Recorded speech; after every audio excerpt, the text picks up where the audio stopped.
For the benefit of our musicians, I try to outline my sermons a couple of months in advance. You may wonder how I know 2 months in advance what I'm going to be angry about on any particular Sunday. All I can say is it's a gift, but I'm a professional, so don't try this at home. But back in April, when I was thinking about sermons in June, I had reasonable confidence that we would have a couple of Supreme Court decisions by now about same-sex marriage.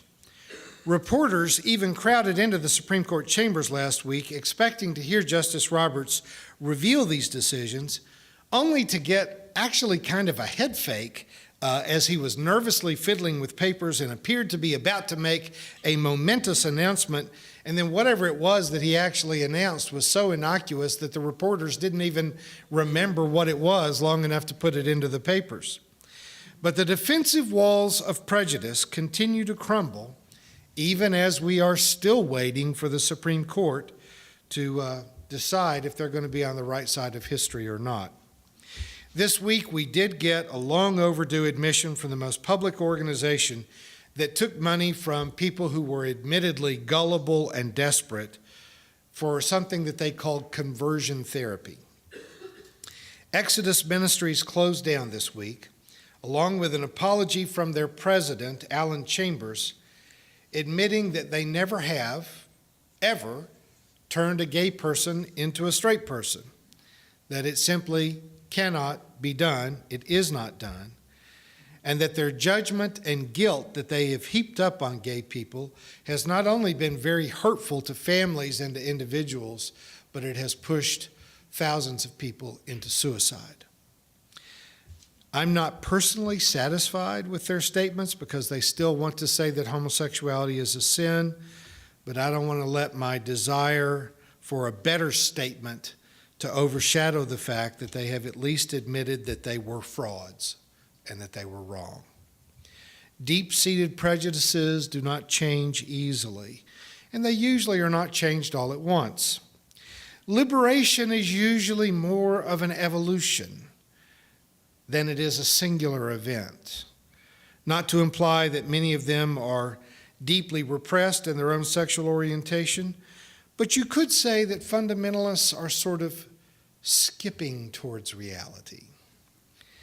As we prepare for Bishop John Shelby Spong's visit to our church in August, we've been studying several of his most recent books. In his book, Jesus for the Non-Religious, he speaks at length about the way early humans tended to divide themselves into tribes, much like dogs. I mean, human beings and canines actually have more in common than you might think. Early humans realized that their chances of survival depended upon their ability to cooperate in packs or in tribes so that they could more successfully hunt, they could protect one another, protect themselves, and compete for land and resources.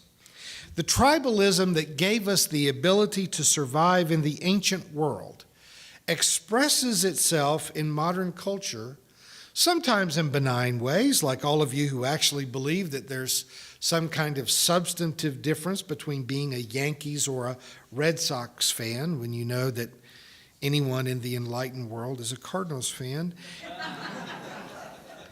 England, Spain, France, Germany used to whip up a good war against each other every few years. And even though they seem to have gotten over that tendency to launch ships and go to war with each other, they still express strong tribal rivalry in regularly violent sporting events that they euphemistically call football, which only proves how silly that tribalism can really be. As much as it's likely to offend many of our viewers for me to say it, the fierce competition between Muslims, Jews, Catholics, and Protestants, between Baptists and the rest of the world, is little more than misplaced tribalism. In some ways, monotheistic theology is to blame for a lot of the tension that we experience in the world, because if my religion is right, then your religion has to be wrong, which creates a sometimes violent tension. Ancient humans worked to resolve their anxiety about being attacked or about starving by forming tribes. and they worked together to have food and security. Once we became aware that we are going to die, we wanted to believe that there was a great chief of our tribe who lived in the clouds, and that chief would take us to an eternal home when we died. We developed tribal religions, and then we could fight over who owned heaven, with greater ferocity than a pack of hyenas competing over a little pool of water in the savannah. But God is not a Muslim, God is not Jewish, God is not Christian, and anyone who can't see that just needs to go take a seat in Darwin's waiting room and be quiet for another 100 years. I'm sure I could say that more politely, but why would I?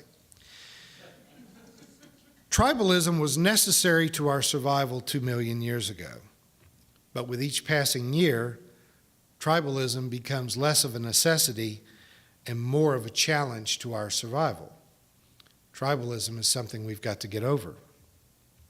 When our nation began, our founding fathers, and it's no accident of language to call them founding fathers, it was a white boys club, was drawn to the idealism of John Locke.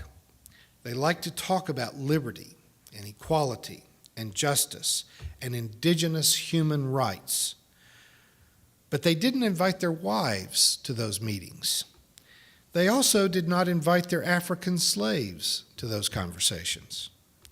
No less a democratic genius than Thomas Jefferson suggested that voting rights should be limited to white men who owned land. But the seeds of liberty and equality, once planted, cannot be restricted to the white rich boys club. It took nearly a century for Americans to end slavery, and another century for us to be willing to integrate our neighborhood schools and lunch counters between the descendants of slave owners and former slaves. We have only allowed women to vote in this free democracy since 1920, less than a century. The rights of gays and lesbians stayed under the radar for most of modern history until one of the first really big televised political conventions, the Democratic Convention in Chicago in 1968. There was a huge public demonstration that was the first time that many of us even knew that there was such a thing as homosexuality. That was a wild and violent convention for lots of reasons. Dan Rather got beat up by security guards at that convention. But it fell in the same year that Martin Luther King was assassinated, and then Bobby Kennedy was assassinated. And the whole of the civil rights issue became focused just specifically on racial relationships, and the cause of gay rights got lost again for another decade. It really wasn't until the AIDS epidemic that the presence of the gay community pushed itself into global conversation. And for the first 20 years, the religious right used fear of AIDS to fuel their own takeover of politics in the name of condemning homosexuals. But politics of fear and hate cannot forever keep liberty and equality in the closet.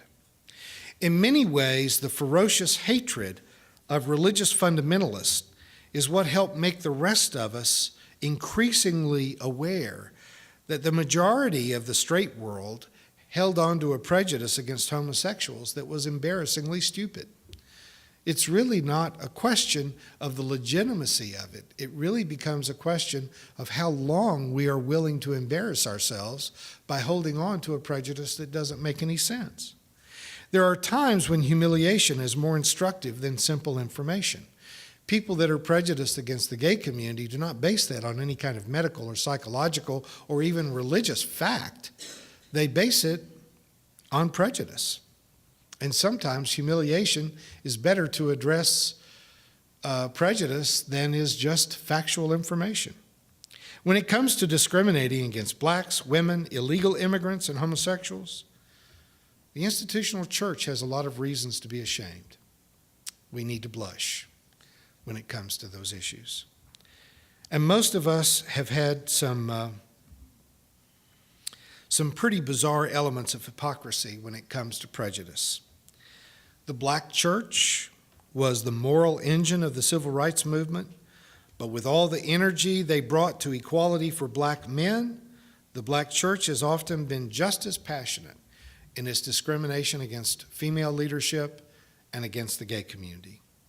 The Catholic Church has done more in charity work for the poor than any other institution in the world. You can never talk about the Catholic Church without an appreciation for and an awareness of how much Catholic Charities has done to benefit the poor in the world. And yet, that same institution adamantly maintains prejudice against women into the 21st century, and incredibly to condemn homosexuality through sermons delivered by a priesthood that is populated, I'm going to say, in the majority by homosexuals. I could be wrong about that, but you can't prove that I'm wrong. Americans need to get congruent with our espoused values of liberty and equality and stop discriminating against any minority. No matter what the Supreme Court decides on DOMA, America will soon be free of any legal discrimination against gay couples because an awakened population will not stand for this ignorance to go on any longer. Religious people need to stop using their religion to excuse ignorant prejudice and start practicing that love and grace that we like to sing about all the time. Our Kansas City church member, Carol Hattrop, sent me a picture of a very jubilant young man wearing a t-shirt that read, "I met my boyfriend on Christian Mingle." I look forward to the day when Christian Mingle will be proud of that fact.